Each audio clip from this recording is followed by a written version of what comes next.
Hi everyone, welcome to another Dreadlogs Reviews. In today's video, we're going to look at Darth Vader's lightsaber from Dok-Ondar's on Batuu, also known as the Disney Legacy Saber from Galaxy's Edge. This is another saber who has a corresponding Black Series edition, and we'll take a look at that as well. In some of the other videos, I've remarked that the hilts seem a little bigger than their on-screen sources. I don't know if that's the case for Vader's, I'll be honest. I'm sure someone's going to correct me in the comments, but this hilt feels the right size. It's long, it's got the right length, it's got the right heft to it. I think that's right. There are some really odd details in this saber that confuse me, however. I'll take it out of the Galaxy's Edge display case so we can take a look at some of those. There we go. One of the biggest things that really throws me off, and we'll see if we can see these if we zoom in well. Near this wiring, you'll see that there's English letters. So there's an S there, and I think there is a B right there. You can kind of see it. I'd be fine if these were in Arabic, but these are clearly English. And my guess is that according to our friends, at least at Wikipedia, since the original was built out of a flash attachment of a British 3-cell MPP micro flash, which is one of those stick flashes they used to use for old-timey cameras, the micro flash had these letters and they just stuck. I did a bit of digging online and I did find some indication of this. It's still odd, and we do see this on the Black Series when we take a look at it. So let's pull the Black Series over. We will turn it this way. So this is the Black Series. Sorry for those of you with headphones that I just slammed that box on.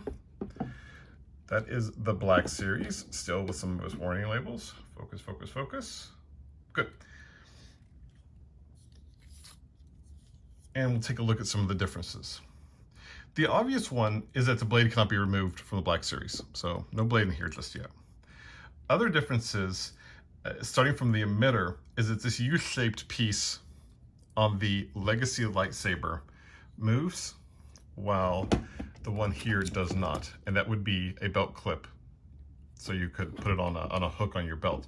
So these hooks do not move on the Legacy saber. You can also see a difference in these top screws.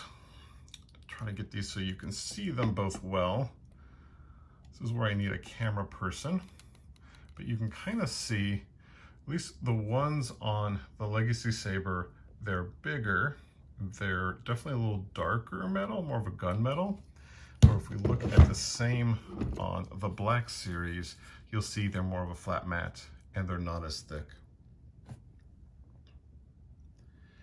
One of the other weird things is that the Black Series is missing the wiring. So in the Legacy saber, we'll see that there's wires in these ports. I poked around online and I saw both versions. That said, I think the wiring is the appropriate one and more common. You also notice on the Black Series, the letters are much more engraved. They're much easier to read. So just kind of a weird thing.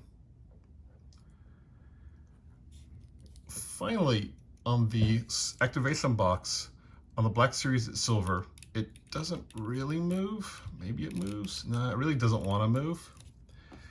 And that is the one on the Legacy also does not want to move, but it's black. Again, I can't find anything online that would contradict either, but it seems like the Legacy would be more accurate. You can also see the Black Series has a shiny plastic collar. It's got a chrome activation switch box, where on the Legacy it's a matte, I'm assuming plastic, feels like a plastic, with a matte plastic activation box for the switch as well.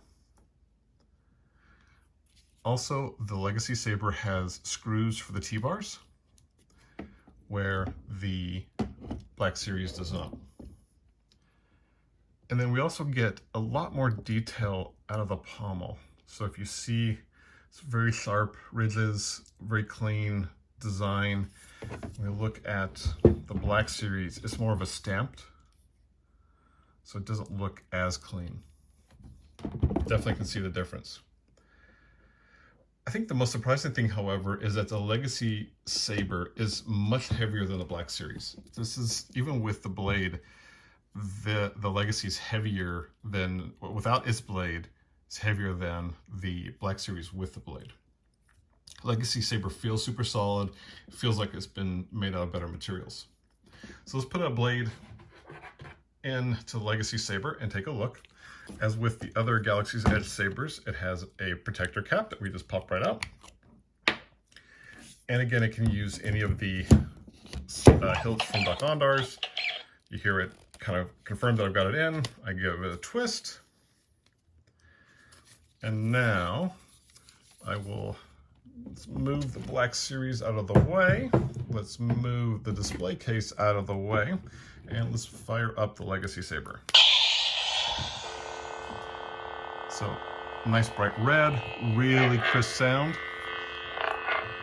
A little better responsiveness on the swooshing, but again, still having that lag problem we've seen.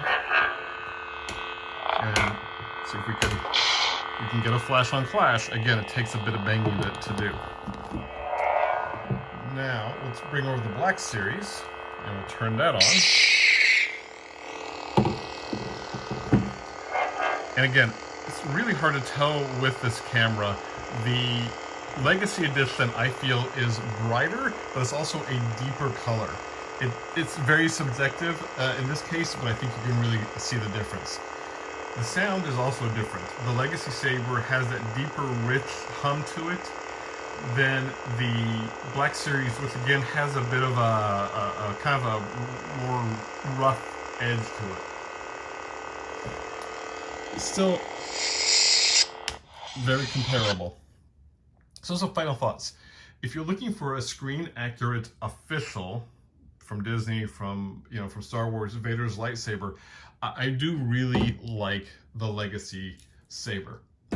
I definitely would only recommend you get it for display, but it's super nice. Maybe you can save some money and skip putting the blade on it. This saber, when I purchased it, retailed at $130 US. And again, I think it displays really well without its blade. We'll get out the official Doc Ondar display. We pop that right there and get it in frame. There we go. And you can see it's a beautiful saber, really nice, really picks up some details. Again, for $130, I'm very happy with it as a display piece. As we said before, there's all sorts of third-party options out there to be considered as well. Do some hunting online. And like I always recommend, just buy what you like. You don't have to take my word for it. But if you have the opportunity to go to Galaxy's Edge, I always recommend stopping by Doc Ondar's and taking a look at some of their official lightsabers. As always, thanks for taking the time to watch my videos. I know there's a lot of YouTube content out there, and I really appreciate the time you spend with me. See you next video.